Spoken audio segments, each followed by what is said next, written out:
ఊహల సందేశమే కాదు ఇది ఓ బోధగాథ. కృష్ణుడు పలికిన పరమార్థ మాధుర్య పాట, ఉద్ధవుని హృదయాన్ని నిండి నడిపిన బంధ, భక్తికి బీజము వేసిన దివ్య సందేశ గాథ. దైవాన్ని ఊరుకుంటే చాలు ఏ జన్మల పాపాలు జారునయ్యా, వైష్ణవ భక్తిలో మునిగితే చాలు మోక్షానికి అది జారునయ్యా అన్నాడు కృష్ణ కన్నీటి కలతో. మధుర చెరువులే ప్రేమతో పలుకిన ప్రతి పదము పరమార్థ బోధతో ద్యమంత పాడే నానగా.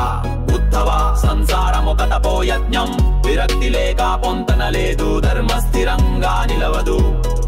కమ్మటి నవ్వులో కలిసిన కృష్ణుడు కన్నీటిలో నిజాలే పలికెను. వైరాగ్యం అంటే పారిపోవడం కాదయ్యలో పసిగడిగా ఉండడం. భక్తి ఒక్కటే నిజమైన నిత్య స్నానం, పూజా మాలా జపములు అంతా పథం. శుద్ధ హృదయం భగవంతుని మందిరం, నీవే ఆలయం నీవే అర్పణం అన్నాడు త్రిశూలధారి కృష్ణ. యోగి అంటే యోగాసనంగా కూర్చోనేవాడు కాదు, జ్ఞాని అంటే గ్రంథాలు చదివేవాడు కాదు.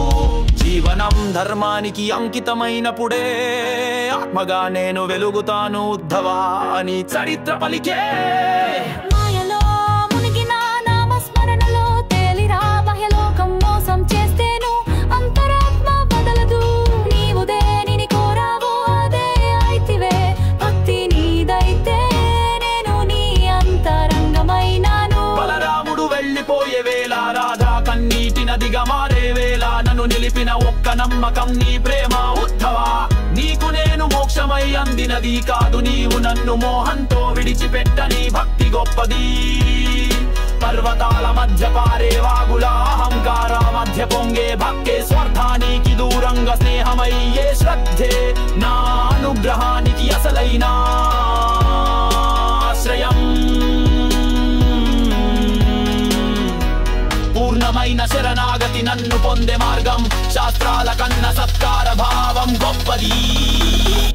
ఉద్ధవా నీపై నాకున్న ప్రేమ, నీవు నన్ను మరిచినా కూడా నిన్ను మారావా నీ ప్రేమ.